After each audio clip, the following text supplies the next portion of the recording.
Selamat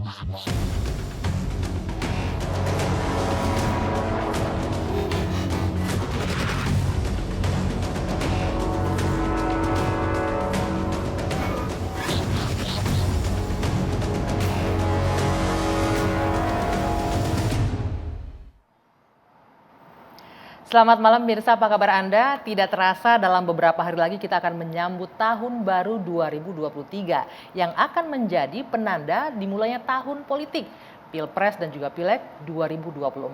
Dan kita tahu dalam waktu terakhir ini sudah banyak beberapa nama yang bermunculan sebagai calon presiden. Sebut saja Prabowo Subianto yang akan dicalonkan kembali oleh Partai Gerindra dan juga ada nama Anies Baswedan yang sudah dideklarasikan oleh Partai Nasdem.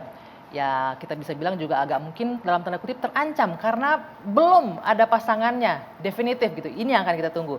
Belum lagi PDI Perjuangan yang dinilai oleh publik ini sepertinya agak galau. Siapa yang akan diusung? Puan Maharani atau Ganjar Pranowo? Nah sementara itu konstelasi politik menjelang 2024 semakin memanas. Kami akan membahasnya malam hari ini dengan sejumlah narasumber yang ada di studio bersama saya, Dwi Anggia.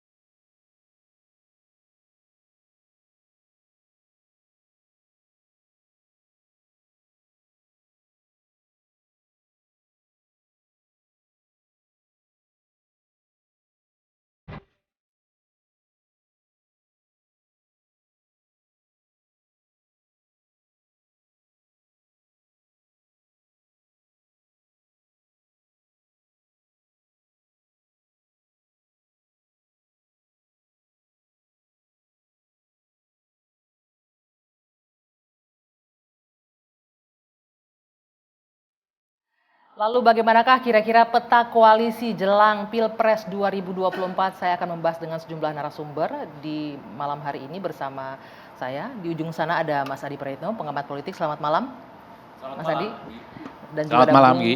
Masinton dari politisi PD Perjuangan. Selamat malam. Iya, selamat malam Mbak Anggi. Ini kita nyantai aja karena menyambut tahun baru dan di akhir tahun. Bersiap-siap ya menyambut tahun baru. Ada Bung Ferry Juliantono, politisi Partai Gerindra. Selamat malam. Selamat malam, Mbak Anggi. Ya, di ujung sana ada Bung Willy Aditya dari Partai Nasdem yang tadi belum ada definitif nih kapan deklarasi jelasnya bersama koalisinya. Selamat malam ya. Malam, Gi. Oke, saya akan langsung membahas, tapi sebelumnya saya ingin mengajak Bapak-Bapak untuk melihat dulu informasi yang berikut ini. Ini sempat disoroti publik beberapa waktu terakhir. Kegalauan dari Megawati. Nah ini Rakernas PDIP batal katanya. Megawati galau pilih Puan atau Ganjar? Saya ke Bung Masinton, silakan. Benar galau sampai Rakernas diundur atau memang bukan jadwalnya sekarang? Atau masih bingung? Pertama itu pastinya nggak galau. Nggak galau. Kenapa? Ya? Dari mana dasarnya galau gitu? Iya kan? Karena mekanisme keorganisasian kami, calon presiden dan calon wakil presiden itu diputuskan oleh Ibu Ketua Umum, Ibu Hajah Megawati Soekarno Putri. Jadi nggak ada kegalauan di situ. Kemudian Rakernas PDI Perjuangan itu memang Rakernas dan hari ulang tahun partai PDI Perjuangan 50 tahun itu memang diagendakan itu bulan Januari. Bertepatan dengan 50 tahun. Jadi PDI bukannya mundur atau batal ya? Bukan mundur atau batal. Ini medianya genit-genit nih Bang Sinton. Apalagi galau itu kalau sudah mendeklar kemudian belum memenuhi syarat elektoral, threshold itu gitu udah kan. Willy dong gitu, sudah deklarasi tapi nggak memenuhi syarat threshold. Iya saya tidak katakan itu mungkin bisa ke arah sana. Tapi kalau PDI Perjuangan kalau kita lihat dari berbagai survei PDI Perjuangan itu tanpa capres sebagai partai politik selalu ya alhamdulillah rakyat masih memberikan kepercayaannya kepada PDI Perjuangan dan itu berbagai lembaga survei menempatkan PDI Perjuangan di atas 20% dan insya Allah nanti bisa hat-trick 3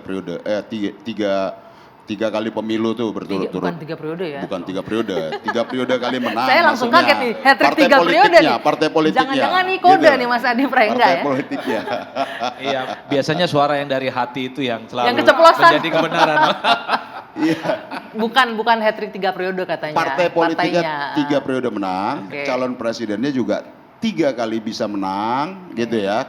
2 periode Pak Jokowi dan nanti yang diusung dan diputuskan oleh partai Ibu Megawati, kita harapkan juga nanti akan kita menangkan. Ini saya menangkap confidence yang luar biasa dari PDI Perjuangan ya, tapi publik menanyakan juga nih Bang Sinton, ini Iya. partai pemenang pemilu tapi kok lama sekali untuk menentukan calonnya. Padahal tahu nih kader-kader PDIP kan lumayan banyak nih, dan yang paling menonjol kan ada 2 nama, Ganjar Pranowo dan juga Puan Maharani. Itulah hebatnya PDI Perjuangan. Bukan karena pusing menentukan di antara 2 itu. Tidak ada pusing karena stok kader banyak. PDI Perjuangan, Ibu Megawati selalu berkhidmat sebelum mengambil satu keputusan. Dan satu-satunya ketua umum partai politik di Republik ini ya yang bisa menjaga jarak dari hiruk pikuk politik kekuasaan itu. Nah, Ibu Megawati mampu menjaga jarak dan melihat secara objektif dinamika politik hari ini. Sehingga ketika beliau nanti memutuskan, pastilah yang terbaik yang buat akan bangsa memimpin kita. ya. Oke, Mas Seperti Adi Pray, kalau Anda melihatnya bagaimana nih kepedeannya PDI Perjuangan dan ketidakgalauannya ini untuk menentukan capresnya? Ya, saya kira memang semua partai politik sepanjang tahun 2022 dan bahkan sampai awal 2023 itu akan mengalami apa yang disebut dengan kegalauan akut ya. Kegalauan aku. Kegalauan akut. Kenapa saya sebut akut? Ini kan fase transisi dari kegalauan biasa menjadi kegalauan akut. Jadi Biasanya saya habis memprediksi kegalauan akut apa ujungnya? satu, PDIP pun saya kira bukan di bulan Januari ataupun Februari memutuskan siapa yang akan kemudian diusung menjadi kandidat Capres 2024. Betul bahwa PDIP itu satu-satunya partai yang sudah punya boarding pass untuk bisa bertanding di 2024. Tapi kalau melihat suara PDIP antara suara elit dengan suara konstituennya itu kan berbeda. Elit-elit seperti Bang Masinton tentu lebih condong kepada Puan untuk bisa maju.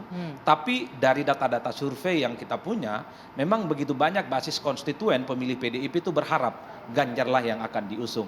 Tentu ini menjadi variabel penting bagi PDIP untuk memutuskan secara signifikan soal siapa yang akan diusung, terutama untuk memenangkan hat-trick 3 kali berturut-turut, bukan 3 periode. Bukan 3 periode ya. Bukan 3 periode. Bang Masinton, ini bagaimana menangkap nih sinyalnya? Katanya di elit-elit punya calon sendiri, sementara di grassroots hasil survei itu menunjukkan hal yang berbeda. Apakah akan mengakomodir suara rakyat yang katanya suara Tuhan atau suara elit nanti akan di PDI Perjuangan salurkan? itu keputusan itu kan Tangan Bu Mega. ada di Ibu Mega. Maka kami semuanya nggak ada kerisauan maupun kegalauan dalam konteks itu. Karena Atau kami gini deh sudah pertanyaan. memandatkan kepada Ya, Ibu Bu Megawati melalui sebagai orang Kongres. dekatnya Bu Mega nih nggak pernah ngobrol-ngobrol, Bu, nih suaranya rakyat nih begini nih Bu, sementara di elit-elit seperti ini nggak pernah ngobrol gitu ya. Ada tanggapan nggak Bu Mega soal ini? Beliau Hasil itu survei. tokoh senior. Ya kan, kita nggak mungkin ngajarin bebek berenang. beliau pasti jauh lebih memahami Mana dan yang paling jauh tepat? lebih mengerti Oke. dan jauh lebih menghikmati apa yang diinginkan oleh rakyat. Walaupun hasil survei rakyat kata Mas Adi tadi banyaknya ke calon yang lain gitu ya. Ya ada banyak variabel tentu dalam sebelum memutuskan satu keputusan. Iya ada variabel survei, ada variabel tentang rekam jejak, leadership dan lain-lain. Karena Baik. kita bicara pemimpin itu bukan hanya diukur lewat elektoral, tapi ini kita bangsa yang sangat majemuk.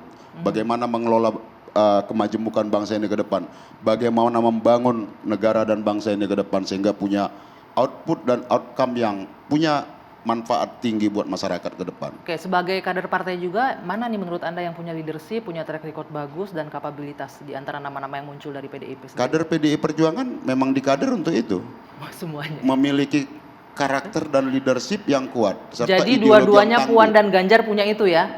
Tinggal Apa? Bu Mega memutuskan?